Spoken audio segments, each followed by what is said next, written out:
বিশ্ববিদ্যালয়টি প্রতিষ্ঠিত হয়েছে 2005 সালে।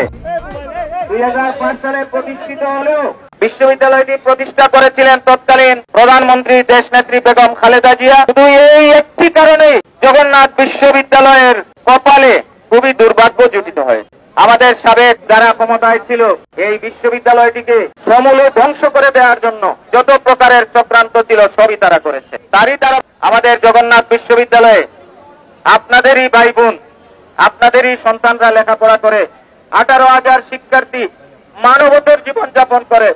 একটি শিক্ষার্থীর জন্য বিগত 20 বছরে 1 টাকাও আবাসন ভাতা প্রদান করা হয়নি। জগন্নাথ বিশ্ববিদ্যালয়ের শিক্ষার্থীদের জন্য প্রতিষ্ঠার 20 বছরও একটি হল নির্মাণ করা হয়নি। এর চেয়ে বড় বৈষম্য এই আল্লাহ দুনিয়ায় আর দ্বিতীয়টি কোথাও নেই। এই দাবিকে সামনে রেখে আমাদের জবি ছাত্র ঐক্য নামে আমাদের যত ক্রিয়াশীল সংগঠন আছে সবাই একই ব্যানারে একত্রিত হয়ে 3 দফা দাবি নিয়ে আন্দোলন শুরু করেছে। প্রথম দাবি হল, যতক্ষণ পর্যন্ত আবাসিক হল নির্মাণ না হবে প্রতিটি শিক্ষার্থীকে 70% আবাসন ভাতা দিতে হবে। আমাদের দ্বিতীয় দাবি ছিল, নিট বেসিস আমাদের যে বাজেট, সেই বাজেট আমাদের অ্যাকাউন্ট থেকে করে দেওয়া হয়েছে, সেটি 306 কোটি টাকা। এর আগেও দেওয়া হয়েছিল। ঢাকা বিশ্ববিদ্যালয় যেখানে 900 কোটি টাকা বাজেট পায়, সেখানে জগন্নাথ বিশ্ববিদ্যালয়কে বাজেট দেওয়া হয় 140 কোটি টাকা। এর চেয়ে লজ্জার আর কোনো বিষয় থাকতে পারে না। আমরা নিট বেসিস 306 কোটি টাকার আমাদের উপস্থাপিত বাজেটটি কর্তন না করার জন্য আমরা সরকারের প্রতি আহ্বান জানিয়েছি। আর তৃতীয় দাবিটি ছিল, আমাদের যে দ্বিতীয় ক্যাম্পাস, সেই দ্বিতীয় ক্যাম্পাসের যাবতীয় কাজ যেন সরকারের অগ্রগতিমূলক যে প্রজেক্টগুলো আছে সেই প্রজেক্টে অন্তর্ভুক্ত করা হয়, এটা আমরা বলেছিলাম। তো সেই 3টি দাবি নিয়ে আমরা গতকালকে মার্চ ফর যমুনা আমাদের শান্তিপূর্ণ কর্মসূচিতে আমাদের সকল শিক্ষক, কর্মকর্তা, কর্মচারী এবং শিক্ষার্থীরা আমরা এসেছিলাম। আমরা কাকরাইল মসজিদ পার হওয়ার আগেই আপনারা আপনাদের মিডিয়াতে সেটা প্রচার করেছেন। আমাদের শিক্ষার্থীদের উপর, আমাদের শিক্ষকদের উপর নির্বিচারে কাঁদানে দেশ নিক্ষেপ করা হয়েছে, রাবার বুলেট ছোড়া হয়েছে এবং সর্বশেষ পর্যায়ে আমাদের শিক্ষার্থীদের এবং শিক্ষকদেরকে বেধড়ক লাঠিপিটা করা হয়েছে। আমি ব্যারিকেড ভেঙে গিয়ে পুলিশের দায়িত্বশীল ভাইদেরকে হাত জোড় করে ক্ষমা চেয়েছি যে আমার শিক্ষার্থীর উপর একটি আঘাত করবেন না, আমি সব কন্ট্রোল করব, আমার শিক্ষার্থীরা কোনো উচ্ছৃঙ্খল আচরণ করবে না। তারা আমার কথা শুনেনি। এই জন্য আমাদের আরেকটি দাবি, যে পুলিশরা বেশিবাদী আমলে নির্বিচারে লাঠিচার্জ করত, মানুষকে গুম করত, খুন করত, তারই ধারাবাহিকতায় বৈষম্যহীন এই সরকারের সময়, বৈষম্যহীন এই বাংলাদেশে একটি পাবলিক বিশ্ববিদ্যালয়ের শিক্ষক, শিক্ষার্থী, পুলিশ দ্বারা নির্যাতিত হতে পারে না, তার বিচার করতে হবে। আমরা এই দাবিটি যুক্ত করেছি। আমাদের সেই 4টি দাবি নিয়ে আমরা গতকালকে 12টা থেকে এখানে অবস্থান করছি। অত্যন্ত দুর্ভাগ্যজনক বিষয় হল, সরকারের পক্ষ থেকে এই পর্যন্ত আমাদের সাথে কোন ধরনের সিদ্ধান্তমূলক কথা বলা হয়।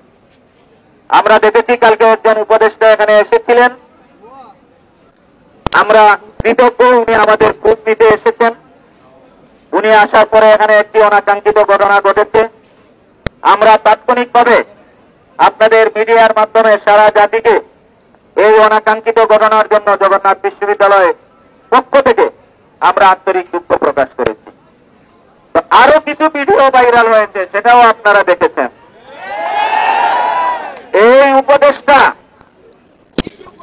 উনি জুলাই আন্দোলনের ছাত্রদের কাতারের একজন লোক। ওই আন্দোলনে উনার কাঁধে কাঁধ মিলিয়ে জগন্নাথ বিশ্ববিদ্যালয়ের শিক্ষার্থীরা তাদের জীবনকে বাজি রেখেছিল। আমরা ওই উপদেষ্টার কাছে আশা করেছিলাম উনি সর্বপ্রথম এসে উনার সহযোদ্ধা শিক্ষার্থী যারা পুলিশ কর্তৃক লাঞ্ছিত হয়েছে, যে সমস্ত শিক্ষকরা লাঞ্ছিত হয়েছে, তার জন্য সরকারের পক্ষ থেকে দুঃখ প্রকাশ করবেন, কিন্তু তিনি তা করেন। আমরা আরেকটি ভিডিও দেখেছি, উনি পুলিশকে বলেছেন 10 মিনিটের মধ্যে জায়গা ফাঁকা করে দিতে। আরে ভাই উপদেষ্টা,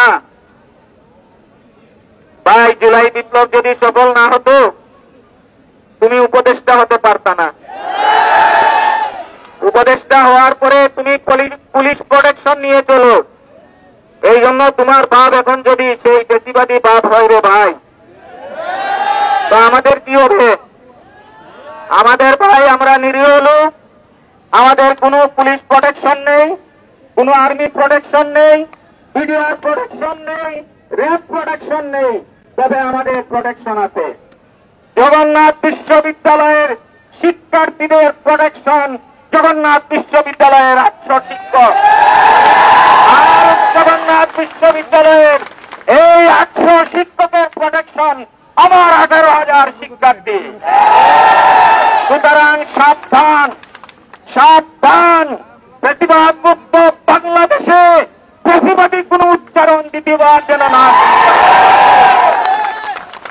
কারো শক্তি নেই আমাদেরকে বল প্রয়োগ করে এই জায়গা থেকে তাড়িয়ে দেয়া।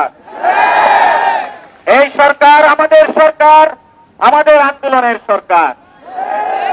আমি সরকারের প্রতি দৃষ্টি আকর্ষণ করব, আর কাল বিলম্ব করবেন না।